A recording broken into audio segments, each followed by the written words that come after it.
kasih Yesus, ku beri syukur hanya bagi-Mu, ya Allahku, ya Tuhanku.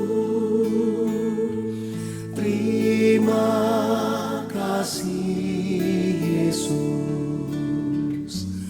terima kasih Yesus, ku beri syukur hanya bagi-Mu. Terima kasih Yesus.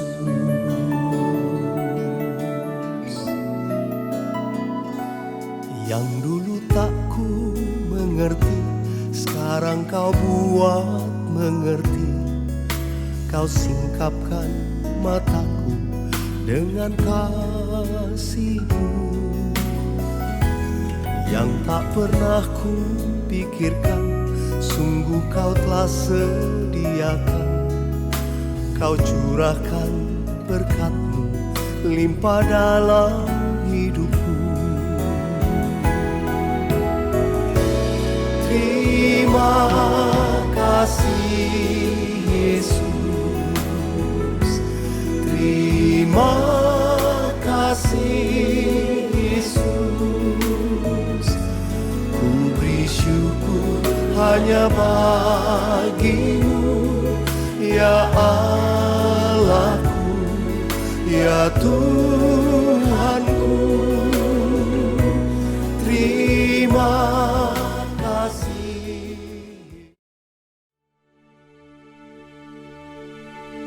Mazmur 91. Orang yang duduk dalam lindungan yang maha tinggi dan bermalam dalam naungan yang maha kuasa akan berkata kepada Tuhan, tempat perlindunganku dan kubu pertahananku, Allahku yang kupercayai. Sungguh, Dialah yang akan melepaskan engkau dari jerat penangkap burung, dari penyakit sampar yang busuk. Dengan kepaknya Ia akan menudungi engkau, di bawah sayapnya engkau akan berlindung. Kesetiaannya ialah perisai dan pagar tembok. Engkau tak usah takut terhadap kedahsyatan malam, terhadap panah yang terbang di waktu siang, terhadap penyakit sampar yang berjalan di dalam gelap, terhadap penyakit menular yang mengamuk di waktu petang. Walau 1.000 orang rebah di sisimu dan 10.000 di sebelah kananmu, tetapi itu tidak akan menimpamu. Engkau hanya menontonnya dengan matamu sendiri dan melihat pembalasan terhadap orang-orang fasik. Sebab Tuhan ialah tempat perlindunganmu, yang maha tinggi telah Kau buat tempat perteduhanmu. Malapetaka tidak akan menimpa kamu, dan tulah tidak akan mendekat kepada kemahmu. Sebab malaikat-malaikatnya akan diperintahkannya kepadamu untuk menjaga engkau di segala jalanmu. Mereka akan menatang engkau di atas tangannya, supaya kakimu jangan terantuk kepada batu. Singa dan ular tedung akan kau langkahi. Engkau akan menginjak anak singa dan ular naga. Sungguh, hatinya melekat kepadaku, maka aku akan meluputkannya. Aku akan membentenginya, sebab ia mengenal namaku. Bila ia berseru kepadaku, aku akan menjawab. Aku akan menyertai dia dalam kesesakan. Aku akan meluputkannya dan memuliakannya. Dengan panjang umur akan kukenyangkan dia, dan akan kuperlihatkan kepadanya keselamatan daripadaku.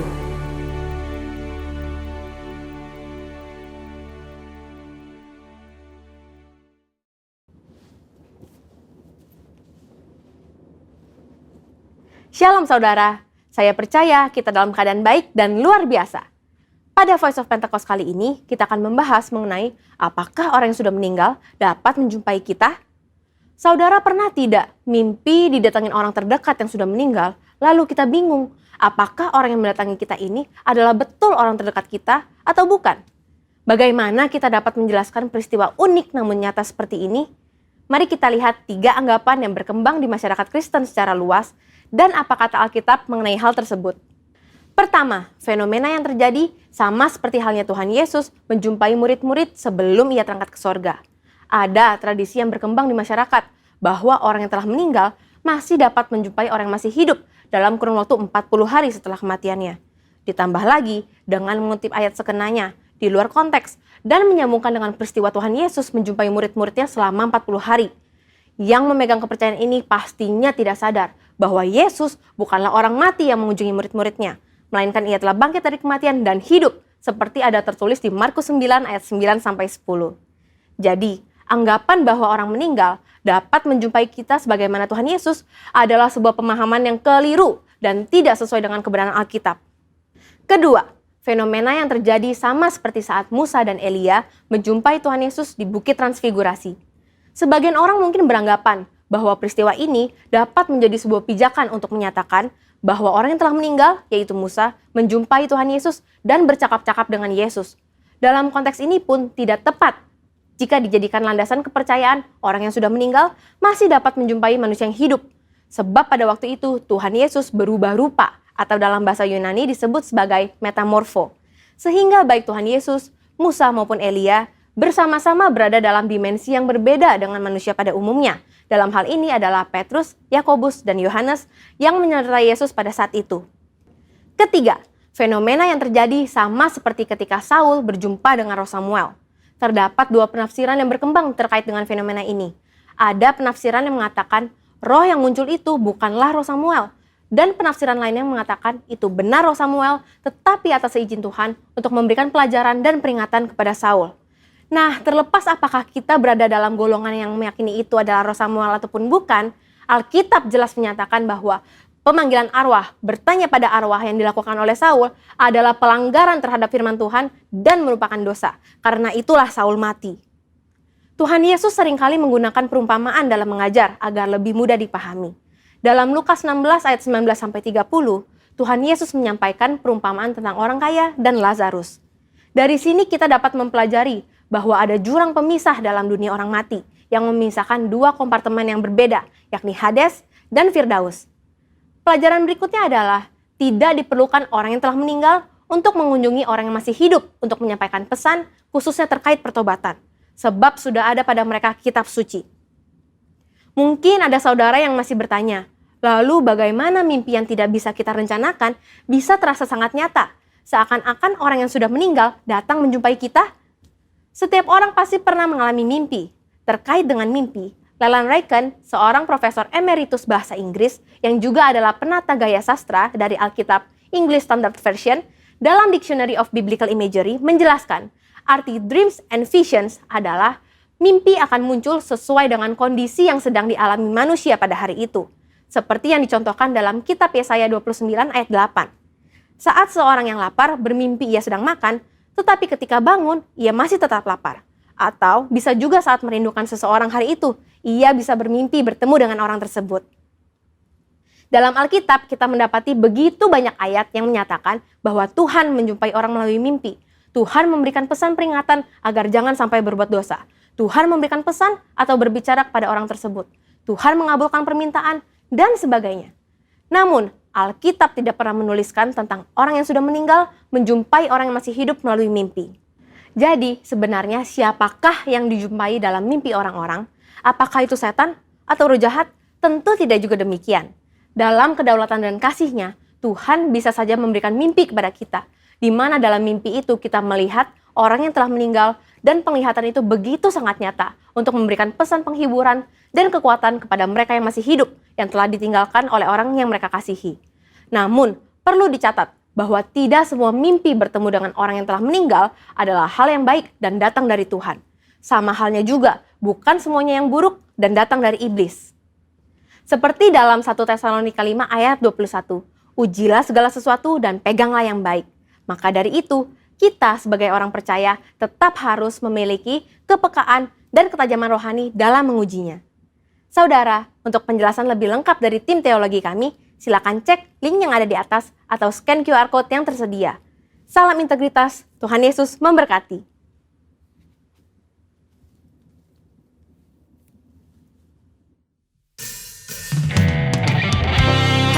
Sunday GBI Sukawarna.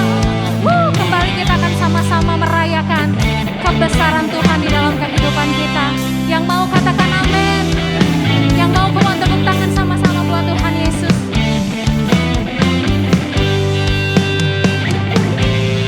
Raja segala raja, pencipta segalanya, layaklah diagungkan selamanya. Segala ciptaannya memuji namanya, bawalah korban syukur padanya. Hai segala yang bernafas, puji Dia Yesus Tuhan dan Raja. Besar Tuhan dan layak dipuji. Besar Tuhan dan layak dipuji. Segala suku, kaum dan bahasa kan sujud menyembah Dia. Besar, besar, besar Tuhan. Dia Allah yang besar, Dia layak dipuji. Raja segala raja, pencipta segalanya, amin. Dia layak diagungkan Bapak Ibu Saudara. Segala ciptaannya memuji namanya, bawalah korban syukur padanya. Hai segala yang bernafas, mari dari rumah-rumah nyatakan Dia besar. Come on. Besar Tuhan dan layak dipuji. Besar Tuhan, nyatakan Dia besar. Besar Tuhan, amin. Dia layak dipuji. Besar Tuhan dan layak dipuji. Segala suku, kaum dan bahasa kan sujud menyembah Dia. Besar, besar, besar Tuhan.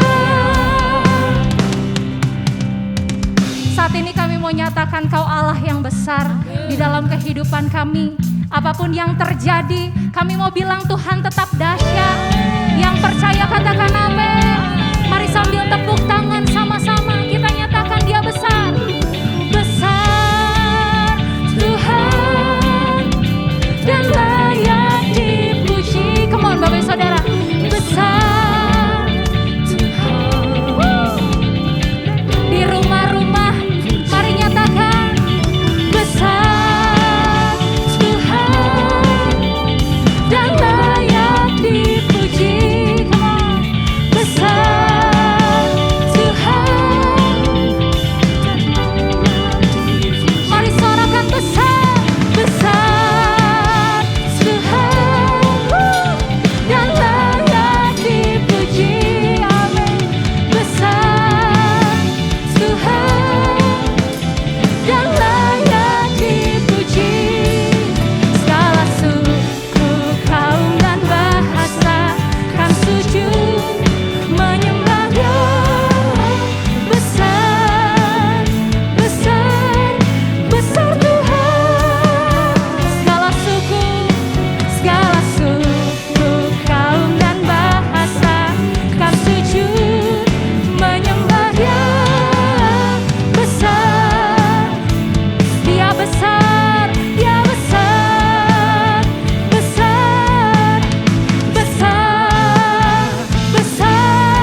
semua perbuatannya.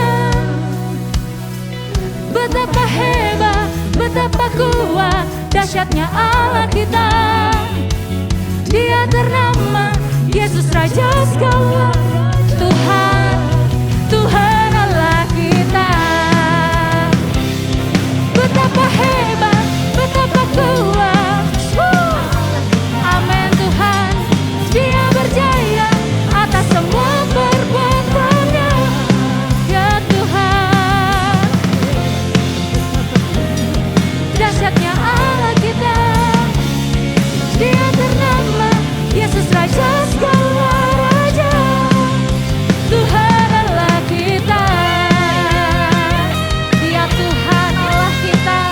Tuhan Allah kita.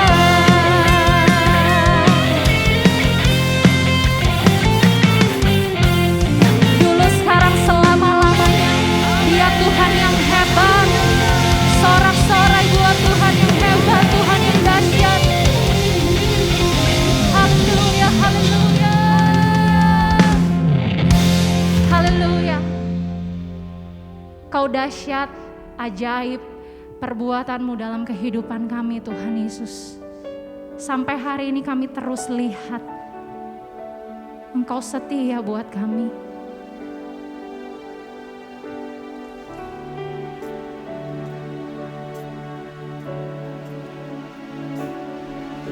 Kami angkat hati kami Tuhan, menyembah-Mu saat ini.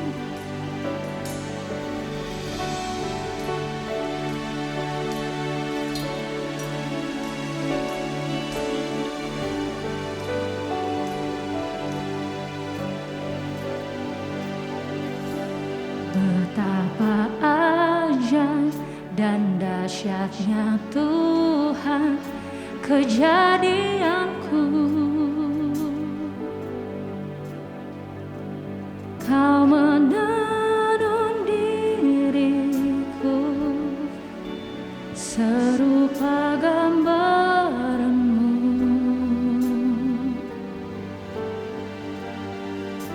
Sungguh berharga di mata-Mu Tuhan kehidupanku. Kau membawa hatiku melekat erat dengan hati-Mu. Ku mengangkat wajahku, memandang keindahan-Mu, Yesus. Syukur bagi kesetiaan-Mu di sepanjang hidupku. Dan ku angkat tanganku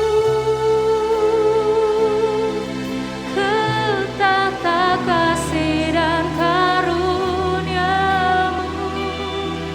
Tak sekalipun Kau tinggalkanku, Yesus sahabatku.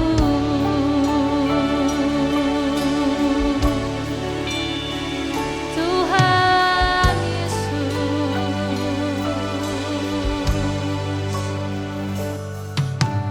betapa ajaib dan dahsyatnya Tuhan kejadianku. Terima kasih Tuhan Yesus. Kau menenun diriku serupa gambaran-Mu.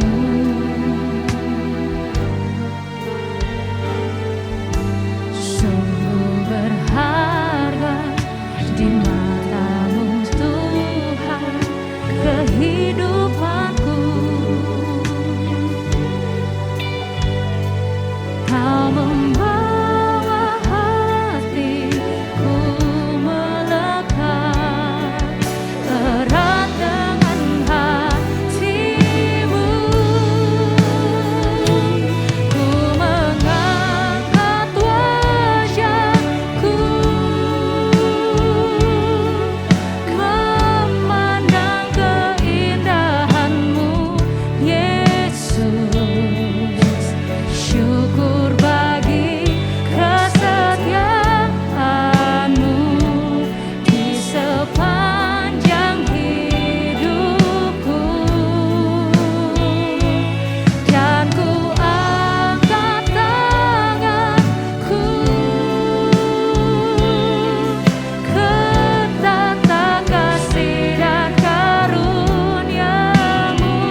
Tuhan sendiri.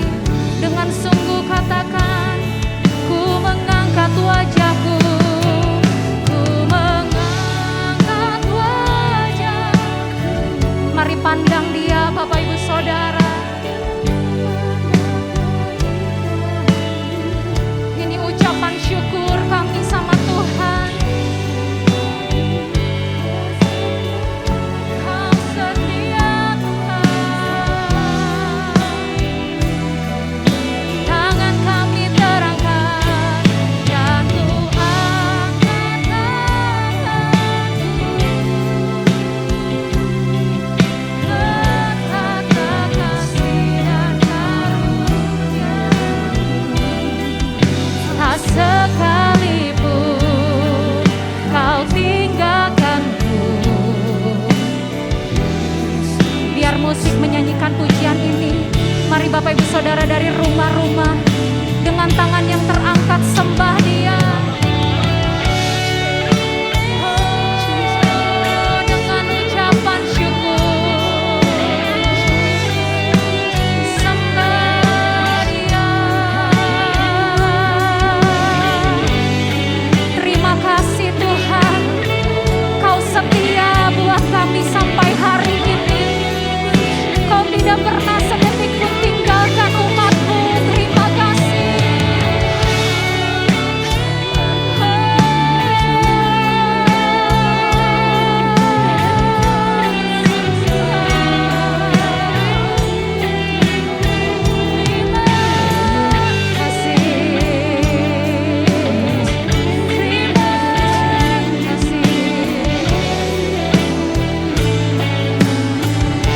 Mari yang mengalami kesetiaan Tuhan, pandang Dia. Ku mengangkat wajahku, memandang keindahan-Mu, Yesus. Syukur bagi kesetiaan-Mu. Buat keluarga kami, buat hidup kami, Tuhan terima kasih. Ada penyembahan yang terangkat dari rumah-rumah saat ini. Amin. Tak sekalipun Kau tinggalkanku, Yesus sahabatku.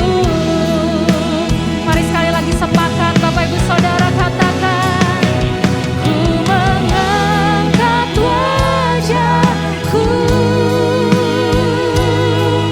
memandang keindahan-Mu, Yesus.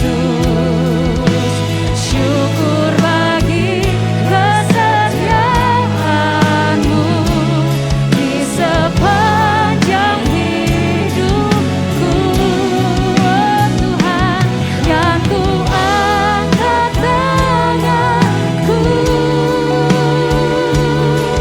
ke tahta kasih dan karunia-Mu. Tak sekalipun Kau tinggalkanku, Yesus sahabatku. Tak sekalipun, tak sekalipun Kau tinggalkanku, sahabatku. Ini yang kami percaya. Tak sekalipun Kau tinggalkanku, Yesus sahabatku.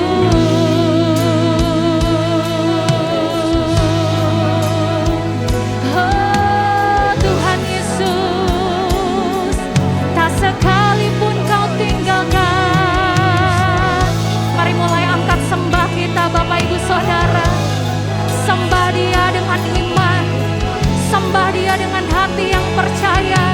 Dia tidak pernah tinggalkan kita.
Syukur bagi kesetiaan-Mu di sepanjang hidupku,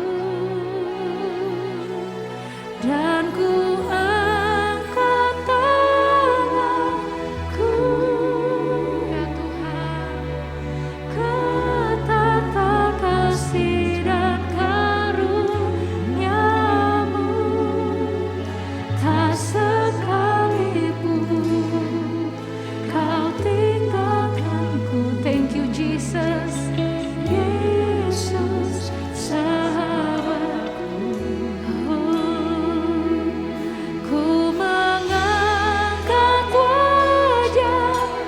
Mari pandang Dia, Bapak Ibu Saudara, Dia ada di sana. Dia ada buat engkau saat ini.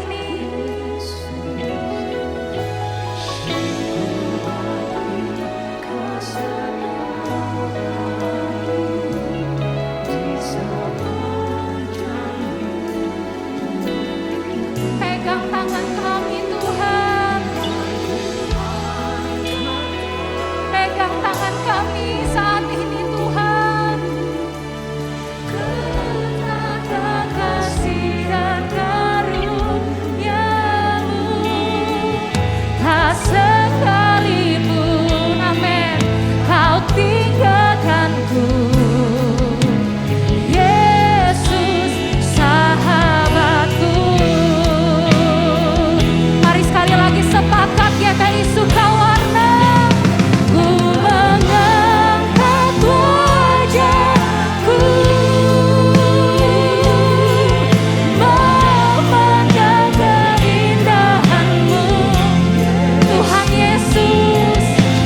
Syukur bagi kesetiaan-Mu di sepanjang hidupku, dan ku angkat tanganku ke tata kasih dan karunia-Mu. Tak sekalipun Kau tinggalkanku. Yesus, ini iman kami Tuhan. Tak sekalipun, tak sekalipun, yes Lord, Kau tinggalkanku. Yesus sahabatku. Sekali lagi dengan percaya, tak sekalipun Kau tinggalkanku. Yesus sahabatku. Dengan hati yang percaya, sorak-sorai buat Tuhan, Allah yang setia, tidak pernah meninggalkan umat-Nya. Haleluya.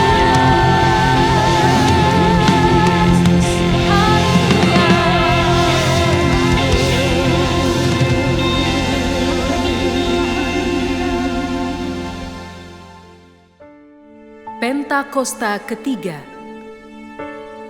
Pentakosta ketiga adalah pencurahan Roh Kudus yang dahsyat di zaman ini, melebihi yang terjadi di Azusa Street. Pentakosta ketiga akan mengakibatkan penuaian jiwa yang terbesar dan yang terakhir sebelum Tuhan Yesus datang kembali. Pentakosta ketiga akan membangkitkan generasi Yeremia, yaitu anak-anak muda yang dipenuhi Roh Kudus, cinta mati-matian kepada Tuhan Yesus, tidak kompromi terhadap dosa, dan akan bergerak untuk memenangkan jiwa. Pentakosta ketiga lahir di Indonesia dan bergerak ke bangsa-bangsa. Gerakan ini dari timur ke barat dan akan kembali ke Yerusalem. Pentakosta ketiga akan memberikan kuasa untuk menyelesaikan amanat agung, dan setelah itu Tuhan Yesus datang kembali.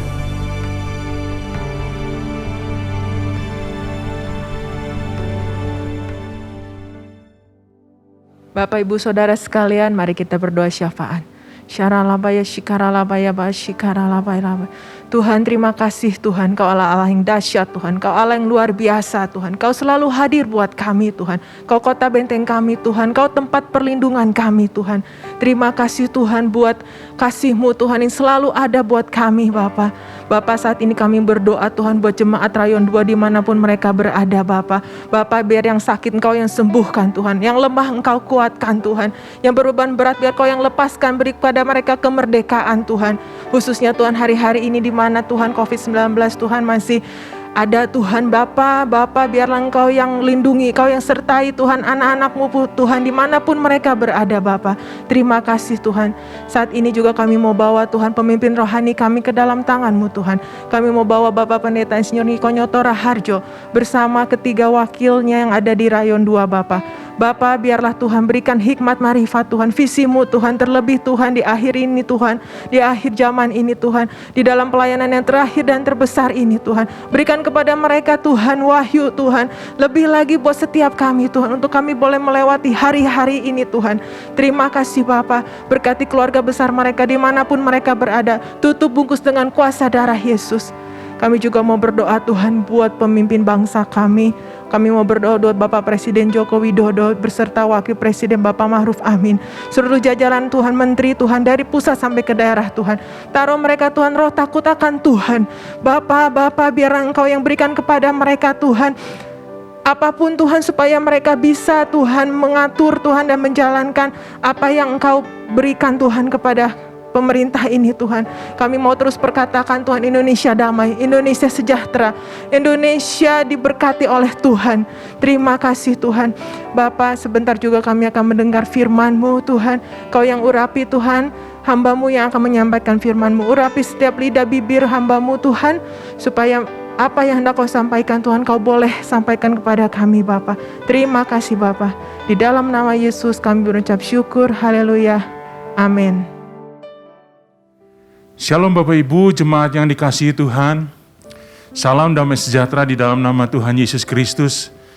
Bersyukur kita bisa kembali beribadah sekalipun secara online. Saya percaya Tuhan hadir di tempat Bapak Ibu Saudara berada.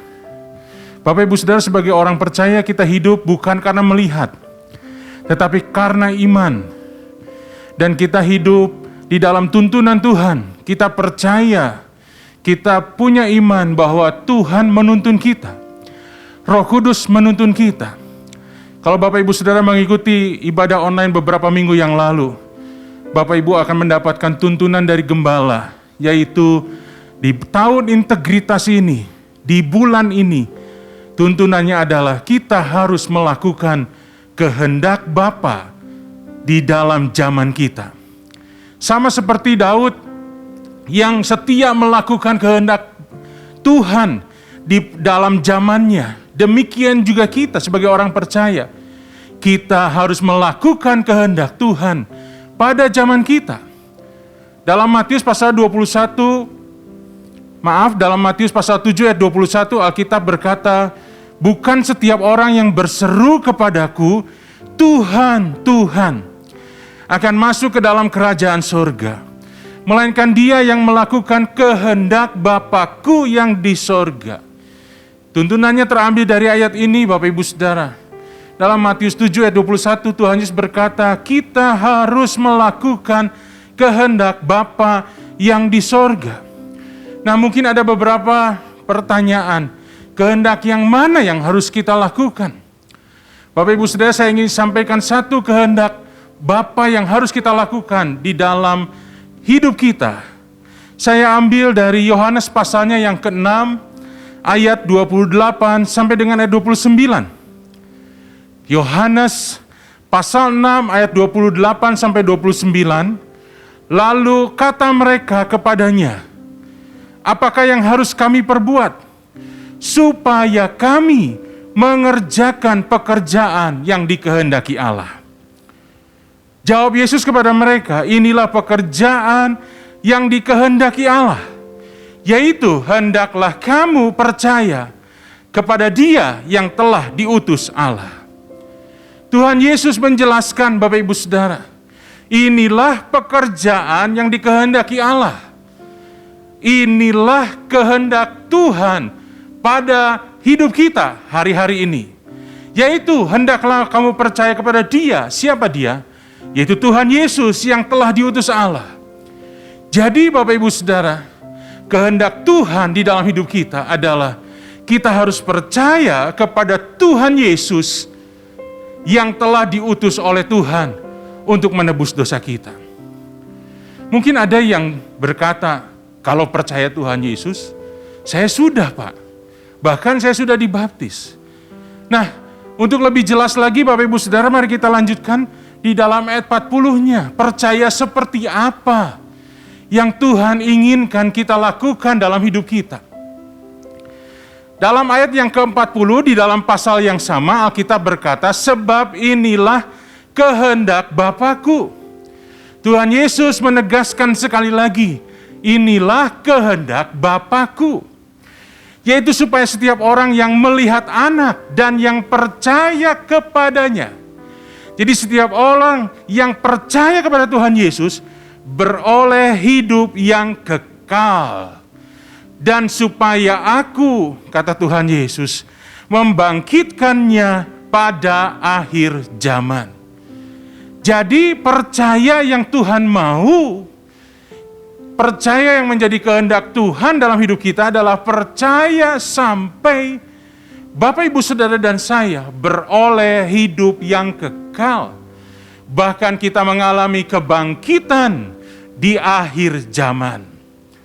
Bapak Ibu Saudara, tuntunan Tuhan buat kita adalah kita harus melakukan kehendak Bapa di dalam zaman ini. Dan kehendak Tuhan, kehendak Bapa adalah kita percaya kepada Tuhan Yesus sampai beroleh hidup yang kekal, bahkan sampai mengalami kebangkitan di akhir zaman.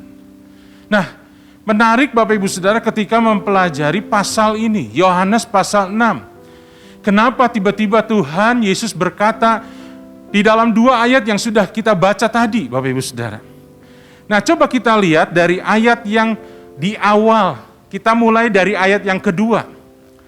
Yohanes pasal 6, di pasal yang sama ayat yang kedua, Alkitab berkata orang banyak berbondong-bondong mengikuti Dia karena mereka melihat mujizat-mujizat penyembuhan yang diadakannya terhadap orang-orang sakit. Jadi pada waktu itu ada banyak orang berbondong-bondong mengikuti Tuhan Yesus. Kenapa? Karena mereka melihat mujizat penyembuhan. Karena mereka melihat mujizat penyembuhan, mereka pun juga ingin mengalaminya. Karena mungkin di antara mereka ada banyak yang memerlukan mujizat penyembuhan. Bukankah itu seperti yang sekarang sedang dialami Bapak Ibu Saudara?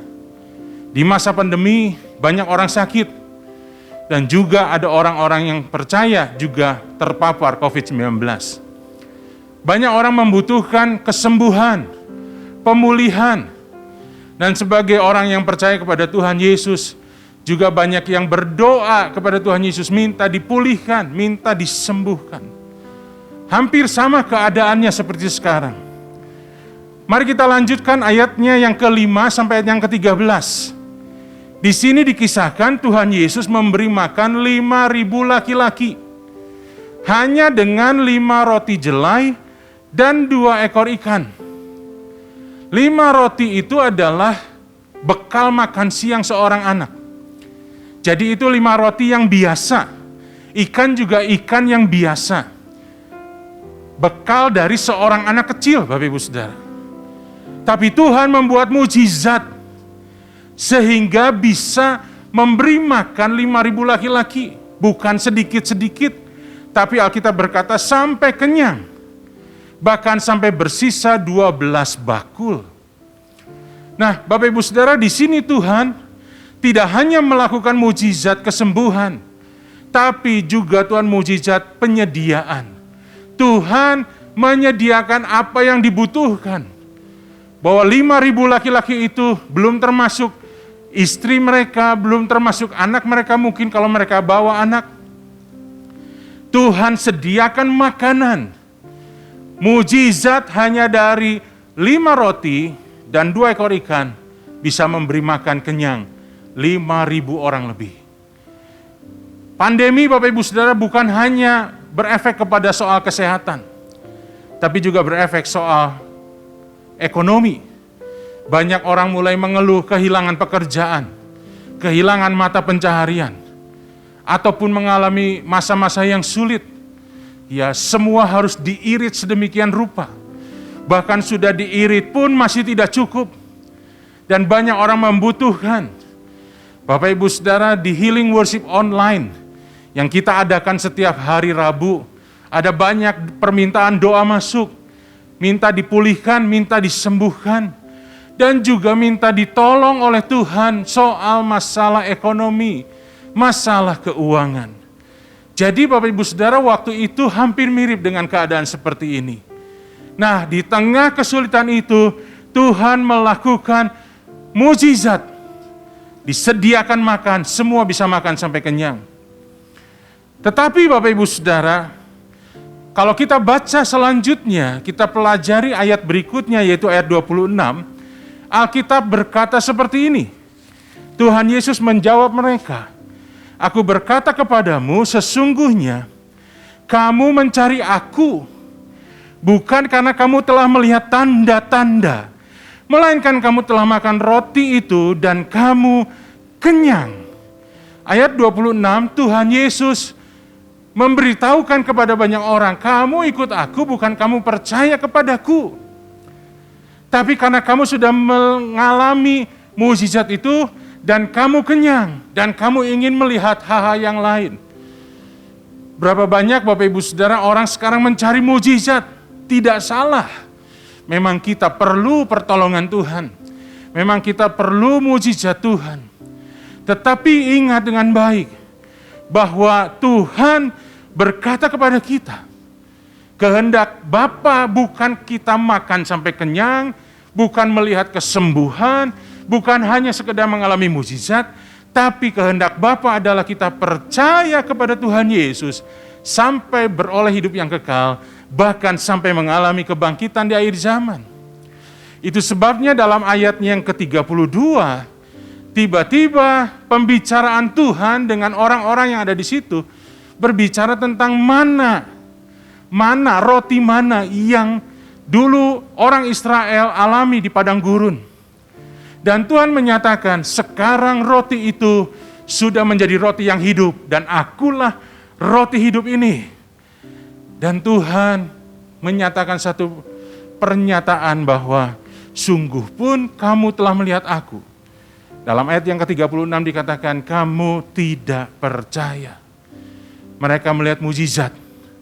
Tapi ketika Tuhan Yesus memperkenalkan dirinya, roti hidup, bukan lagi roti mana yang hanya bisa mengenyangkan dan memuaskan jasmani, tapi roti hidup yang turun dari sorga, yang memberikan kehidupan kepada mereka yang percaya kepadanya. Mereka tidak mau percaya. Dan anehnya Bapak Ibu Saudara, ayat ini pasal ini sampai ke ayat yang ke-66. Saya percaya bukan kebetulan Bapak Ibu Saudara. Yohanes 6 ayat 66.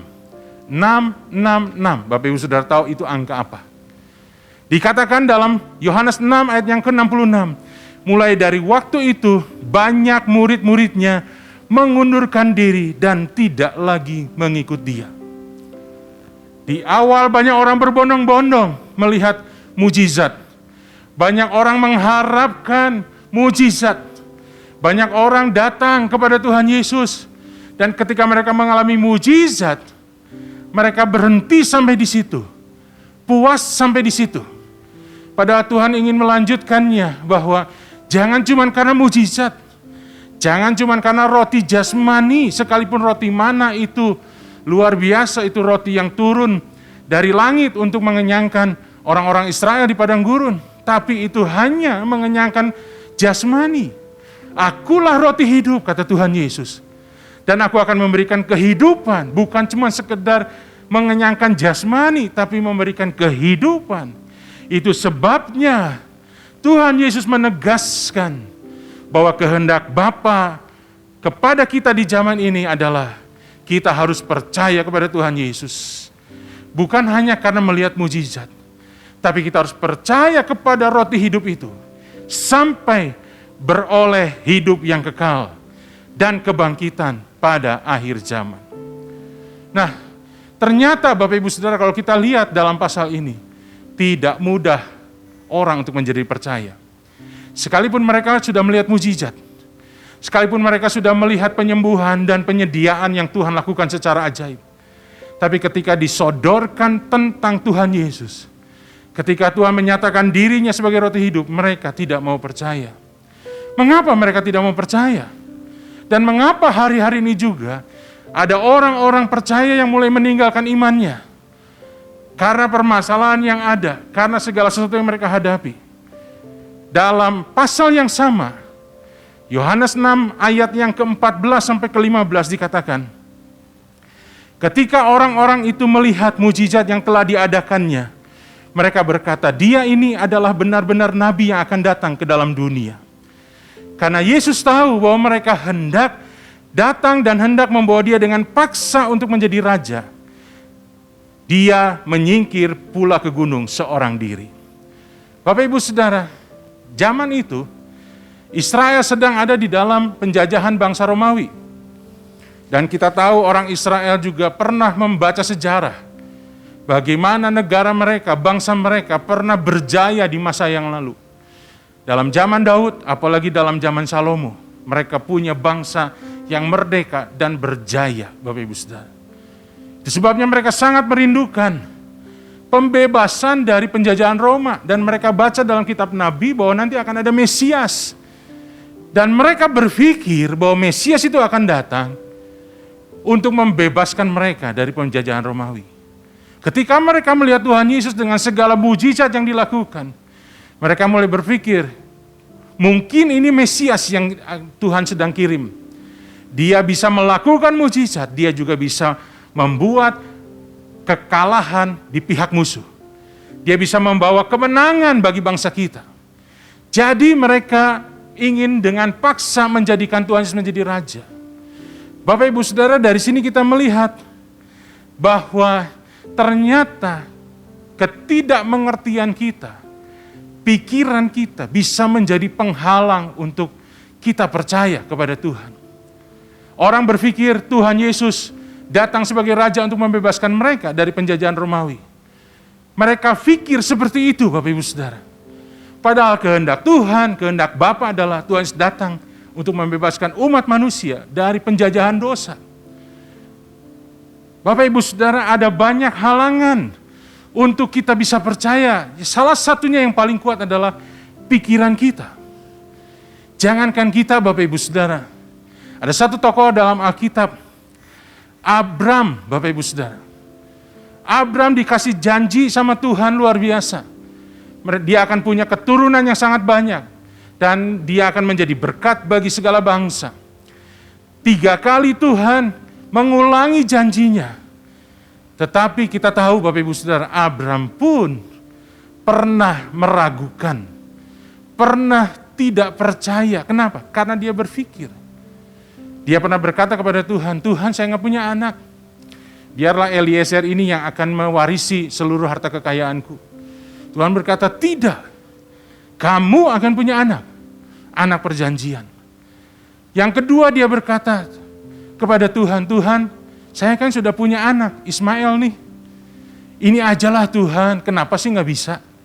Kira-kira begitu kalau bahasa sekarang Bapak Ibu Saudara ya. Kenapa susah-susah harus nunggu anak yang lain? Ini sudah ada anak Ismail, darah dagingku sendiri. Tapi Tuhan berkata, tidak. Anak perjanjian itu adalah anak yang lahir dari istrimu yang sah, yaitu Sarai. Bapak Ibu Saudara, kenapa Abraham akhirnya melakukan sesuatu yang tidak sesuai dengan kehendak Tuhan? Karena dia berpikir Eliezer yang akan menjadi warisannya. Dia juga berpikir, ya sudahlah Ismail saja. Tapi kita bersyukur Tuhan terus menuntun Abraham sampai akhirnya diubah namanya menjadi Abraham. Dan dia mempercayai janji Tuhan dan di usia yang ke-100 dia menerima janji Tuhan. Bapak Ibu Saudara, hari-hari ini banyak orang berpikir dan berpikir itu membuat mereka jadi mulai kehilangan iman. Ada sebuah survei yang dilakukan oleh Springtide Research Institute di bulan Agustus tanggal 13 2021. Jadi ini belum lama Bapak Ibu Saudara. Survei ini diadakan di kalangan anak-anak muda di Amerika yang mengaku religius. Jadi bukan sembarang anak muda, yang mengaku religius. Apa yang terjadi Bapak Ibu Saudara? Anak-anak muda yang usianya sekitar 11 sampai 25 tahun, yaitu mereka yang termasuk generasi Z, generasi yang usianya 11 sampai 25 tahun, ternyata galau akan masa depannya. Terbukti mereka ini sering terlibat melihat ramalan melalui kartu tarot, Bapak Ibu Saudara.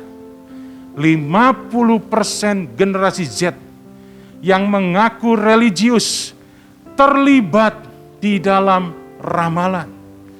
17% diantaranya mengikuti ramalan setiap hari bahkan. 25% seminggu sekali.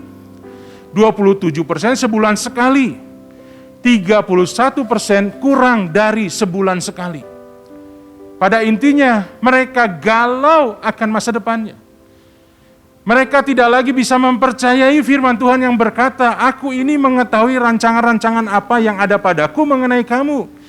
Demikianlah firman Tuhan, yaitu rancangan damai sejahtera dan bukan rancangan kecelakaan untuk memberikan kepadamu hari depan yang penuh dengan pengharapan.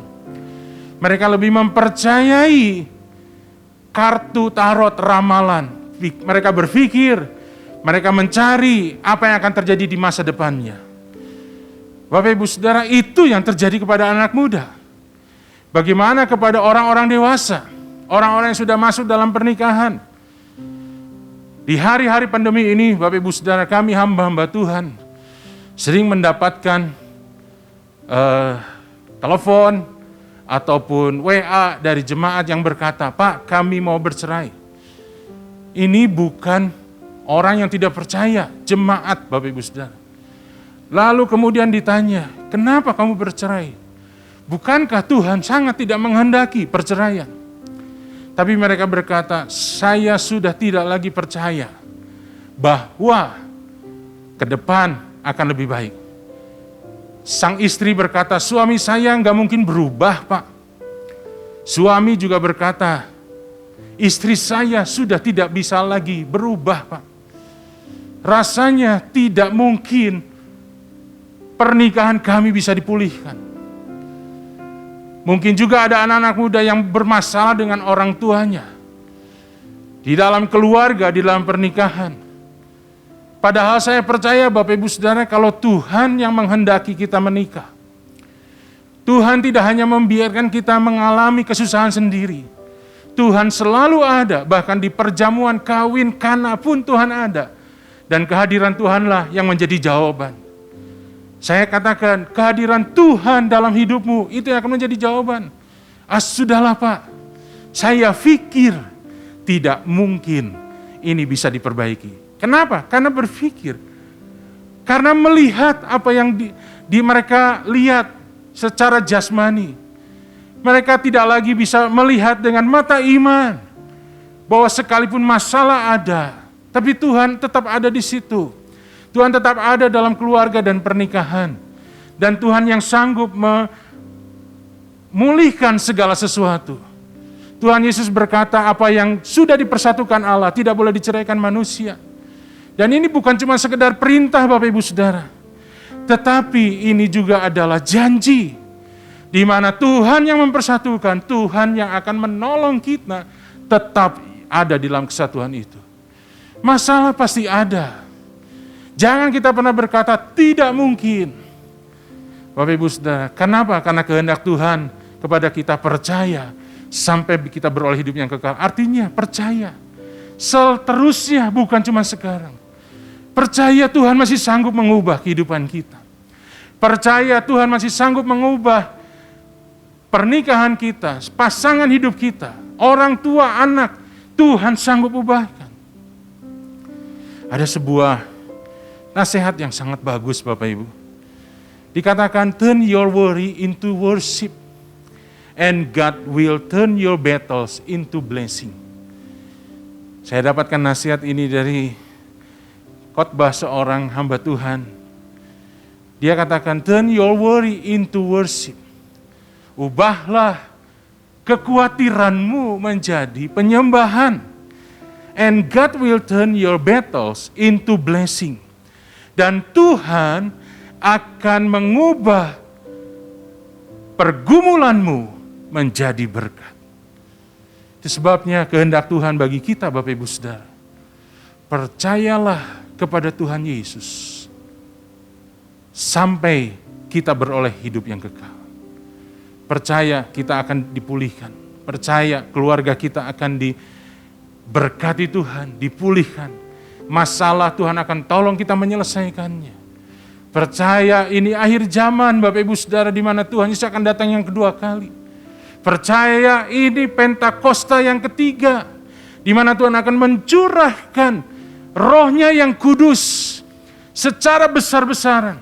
Dan percayalah bahwa akan terjadi kebangkitan, penuaian jiwa yang terbesar dan terakhir. Itulah kehendak Bapa buat kita di dalam zaman ini. Percayalah kepada Tuhan Yesus, karena Dia Allah yang sanggup melaksanakan janjinya. Amin. Mari kita berdoa di hadapan Tuhan. Tuhan Yesus, terima kasih. Kami percaya anugerah-Mu cukup buat kami. Pertolongan-Mu Tuhan yang akan memampukan kami.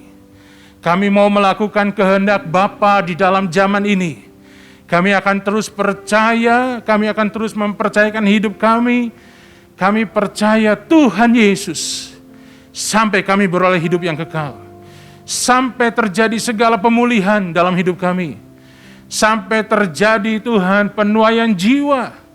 Bahkan sampai kami melihat kedatangan-Mu yang kedua kali. Dan kami bersama-sama diangkat untuk bertemu dengan Tuhan Yesus. Terima kasih. Kami mau pelihara iman kami. Kami mau bergumul. Dan kami mau jaga terus iman kami. Kami percaya Roh Kudus yang akan memberikan kemampuan kepada kami, kekuatan kepada kami, tuntunan kepada kami, sehingga kami boleh terus percaya dan melakukan kehendak Bapa di dalam kehidupan kami. Berkati umat-Mu Tuhan di dalam kehidupan mereka. Hari demi hari mereka harus lalui. Kami percaya hari demi hari itu ada pertolongan Tuhan dalam hidup mereka. Ada tuntunan Tuhan. Dan kami percaya bahkan sekarang di masa pandemi sekalipun, kami boleh melihat kehadiran Tuhan lebih nyata lagi dalam hidup kami. Terima kasih Bapa di surga, terima kasih Tuhan Yesus, terima kasih Roh Kudus. Haleluya. Amin. Mari, angkat tangan saudara. Terimalah berkat Tuhan. Kasih karunia yang berlimpah-limpah daripada Allah Bapa dalam Anak yang tunggal Yesus Kristus. Persekutuan yang manis dengan Roh Kudus menyertai saudara sekalian mulai hari ini. Sampai Tuhan Yesus datang menjemput kita di awan-awan dan bahkan sampai selama-lamanya. Yang percaya bersama-sama katakan, amin.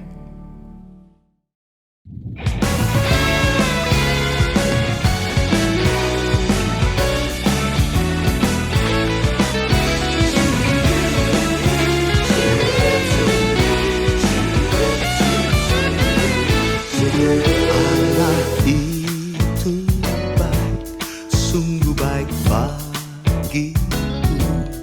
Ditunjukkannya kasih setianya.